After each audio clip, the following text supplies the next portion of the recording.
తూచి తూచి మాట్లాడుతున్న వక్త కాచి కాచి వడబోసిన వాళ్ళతో నిలవలేడు. చూచి చూచి విసిగిపోయిన ప్రేక్షకులు లేచి వెళ్ళిపోతున్నారు. కాముని సూటి సూటి బాణాలతో సోముడు మత్తెక్కిపోయాడు. రాములక్ష్మికి వెంటనే వశమయ్యాడు. జామురాత్రి కాడ వెళ్ళి రామలక్ష్మిని కలిశాడు. చక్రాల్లాంటి కళ్ళు, చక్కటి అభినయంతో చాకచక్యంగా నటిస్తూ వంకలు వంకలు తిరుగుతున్న వనిత చకచకా చప్పట్లు కొట్టిన జనం.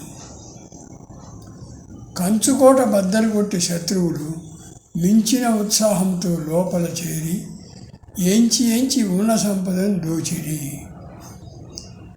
కాచుకున్న సైనికులను బంధించి బోసినోటి పాపాయి పాల కోసం ఏడ్చి ఏడ్చి కసికసిగా పాల కోసం ఎదురుచూచి పసిడి గిన్నెలోని పాలు త్రాగేసే ముసి ముసి నవ్వులతో